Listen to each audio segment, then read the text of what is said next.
이 갯벌에 고립된 70대 남성한테 조끼를 벗어준 이후에 어떤 일이 있었는지 새 영상이 추가로 공개됐죠. 네, 맞습니다.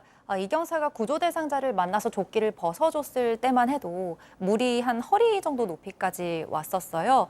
그런데 이때가 연중 바닷물이 가장 높게 차오르는 백중사리 대조기 기간이었기 때문에 밀물이 아주 빠르게 차오르는 상황이었습니다. 이 새롭게 발견된 영상에 그 모습이 고스란히 담겨 있었는데요. 함께 영상 보면서 설명 이어가겠습니다. 예.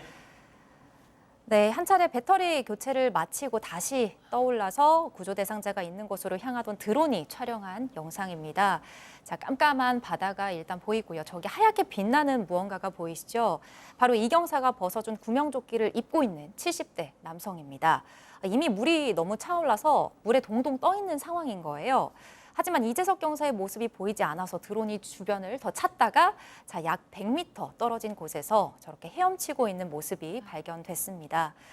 불과 10여 분 만에 턱 밑까지 물이 차올랐고 거센 물살에 이경사가 구조 대상자를 붙잡고 있던 손을 놓치고 점점 멀어졌던 모습이었는데요. 방금 보신 영상에서 확인할 수 있는 게 이경사가 생존한 상태로, 그러니까 살아있는 상태로 확인된 시간이 최소 33분이었습니다. 그러니까 좀 더 빨리 조치가 취해졌더라면 두 사람 모두를 구조할 수 있지 않았을까, 이런 안타까움이 더해지고 있습니다. 이경사도 저 영상이 찍혔을 그때만큼은 아직 살아 있었습니다. 자, 다른 동료들은 저 시간에 뭐 하고 있었을까? 이거 많이들 궁금하셨을 텐데요. 오늘 연결식을 앞두고 동료들이 기자회견을 열고 충격적인 얘기를 털어놨습니다. 체크포인트 짚어보죠. 함구하라 기자회견 내용 직접 들어보시죠. 이전 소장과 영업 파출 소장이 저를 따로 불러내요. 재석이를 영웅으로 만들어야 되니 너가 지인들이나 유가족들한테 그 어떤 얘기도 하면 안 된다. 이것이 끝이 아닙니다. 그 이후로도 수차례 전화가 와서 단합을 넣었습니다. 사실만을 얘기해놓고 이재석 경사는 영웅이 틀림없습니다. 흠집이 나기 싫었던 것은 인천해양경찰서장 그리고 영업부처 소장이 본인들에게 흠집이 나기 싫었던 게 아닌가 묻고 싶습니다. 자, 함구하라. 입 다물라는 얘기지 않습니까? 네, 그렇습니다. 저 함구하라는 얘기가 처음 나왔던 게 이경사가 구조돼서 응급실로 이송하던 과정에서부터 그때부터 얘기가 나왔다는 겁니다. 그러니까 파출소장이 인천 해경서장 지시사항이라면서 이 관련해서 유족들에게 아무런 얘기도 하지 말라라고 그렇게 얘기를 했다라고 합니다. 일단 지금 동료들의 주장이긴 합니다만 재석이가 이렇게 된 건 안타깝지만 영웅으로 만들어야 되니까 아무 말 하지 말아라 이렇게 얘기를 했다는 거고요.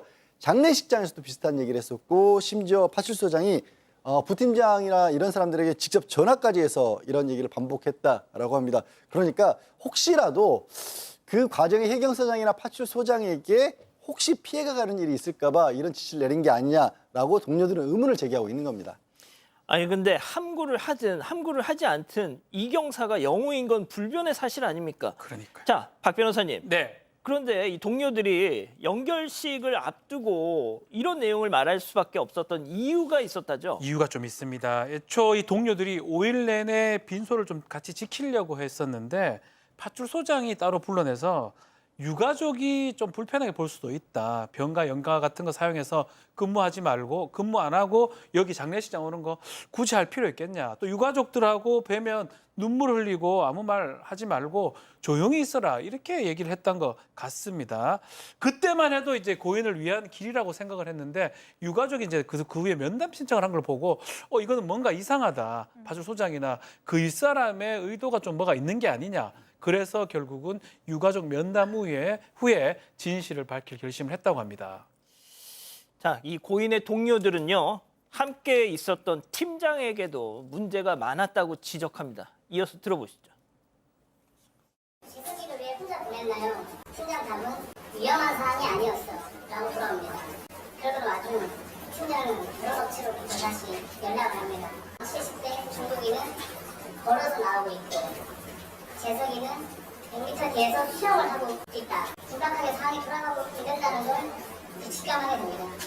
동료들이 현장 도착하였는데 전혀 불빛 보이지 않고 재석이 목소리, 어떤 형체도 보이지 않는다 했습니다.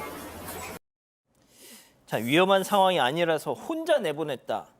자, 일단 김하은 아나운서가 다시 좀 설명 좀 해주시죠. 네, 일단 고 이재석 경사와 팀장의 무전 기록을 살펴볼 텐데 그 전에 동료들의 입장을 먼저 좀 전해드리겠습니다. 그러니까 동료들은 벨 하나만 누르면 모두 일어나서 같이 대응을 했을 텐데 팀장이 일단 그 벨조차 누르지 않았다라는 입장이고요. 휴게를 마치고 3시에 복귀를 했을 때 그러니까 팀장이 아닌 드론 업체에 연락을 받고 나서야 이 동료들이 이 경사가 위험하다는 사실을 알게 됐다고 해요. 그러니까 팀장의 대응이 늦었다라는 게 기본 입장이고요.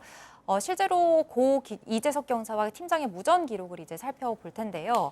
2시 17분 이 경사가 요 구조자, 그러니까 구조가 필요한 사람이 꽃섬에 있다. 70대 이동해서 중국인. 네, 이동해서 이탈시키겠다. 그러니까 위험 지역에서 벗어날 수 있게 도와주겠다라는 보고를 했습니다.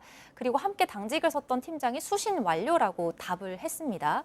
이후에 이 경사 혼자서 갯벌에 들어갔고 25분 뒤에 물이 차오르자 이 경사가 입수를 해야 할 것 같다. 사람이 조금 필요할 것 같긴 하다. 그러니까 증원을 요청하네요. 네, 다른 또 구조 인력을 필요로 한다라는 그 사실을 보냈습니다. 그런데 팀장은 다른 팀원을 깨워서 함께 대응하는 게 어떻겠냐. 그러니까 사실 긴박한 순간인데 오히려 이렇게 되물었습니다. 그래서 이 경사가 물이 발목까지 차올랐습니다. 물이 발목 정도 차오르거든요. 라고 하자 그것밖에 안 됐냐. 일단 조심해서 가라고 지시를 합니다. 그리고 2시 54분 이 경사가 이제 물이 허리까지 찼고 조끼를 벗어주겠다고 상황을 설명을 하자 팀장은 신속하게 이탈하라라고 지시를 하고요. 그 이후로는 무전이 완전히 끊겼습니다. 사람이 조금 필요할 것 같거든요. 딱 했을 때 팀장이 그러면 다른 팀원들 깨워서 빨리 보내겠다라고 했어야 할 텐데 일단 가볼게요 하니까 이 팀장의 얘기는 조심해서 가였습니다.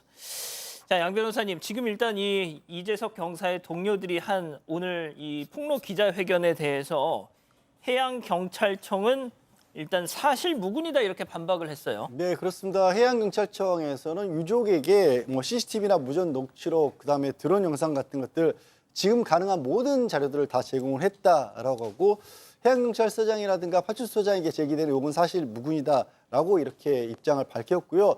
인천해양서장도 따로 입장을 냈습니다. 그러니까 진실은폐가 전혀 없었고 이거 이제 외부에서 꾸린 진상조사단을 꾸리기로 했는데 거기에 적극적으로 다 협력을 해서 실체 규명하겠다라고 그렇게 얘기를 했습니다.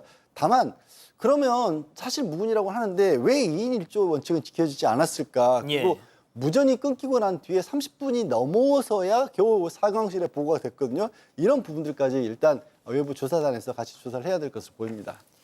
오늘 이재명 대통령이 이재석 경사의 사고 경위와 관련해서 해경이 아닌 외부의 독립적인 기관에 맡겨서 엄정히 조사하라 이런 또 지시를 내렸다죠. 네, 이재석 경사가 구조 작업에 나섰던 모습은 드론 카메라에 고스란히 담겼습니다.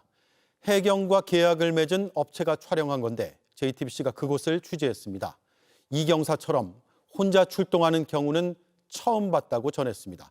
김상 기자가 취재했습니다. 고 이재석 경사가 고립된 남성에게 구명조끼를 건네고 구조하는 순간은 현장에 있던 드론에 고스란히 찍혔습니다. 인천해경은 민간업체와 협약을 맺고 지난해부터 순찰이 취약한 새벽 시간대 인천 갯벌 일대에 드론을 날려 현장을 살펴왔습니다. 취재진과 만난 드론업체 관계자는 구조 상황에 한 명만 출동한 경우를 처음 봤다고 털어놨습니다. 한 명이 간 게 좀 그랬죠. 왜냐하면 그 사람 다리 다쳐갖고 이런 상황인데 전환자가 요건 등치도 크거든요. 이제 혼자 갔다고 해갖고. 업체 측 드론이 출동한 구조 상황은 올해 3번째였는데 앞선 2건은 2인 1조로 출동했고 여러 장비도 함께 동원됐다고 설명했습니다. 보트가 간 적도 있었고 허벌풀 붙으려고 우리 그러거든요. 왜 안 왔지? 라는 생각이 들었어요. 실제로 지난 5월 인천 영흥도에서 드론으로 촬영한 다른 구조 영상입니다. 어둑한 새벽 고립된 여성 주변으로 구조대원 2명이 함께 접근해 바깥으로 이끕니다. 다른 각도에서 찍은 영상을 보면 보트까지 출동한 걸 확인할 수 있습니다.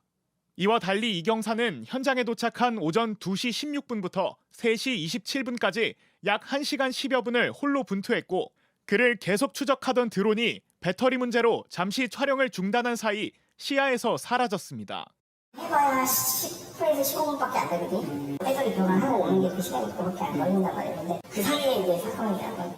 해경과 진상조사단은 업체의 영상 원본 등을 제출받고 본격 조사에 착수했습니다.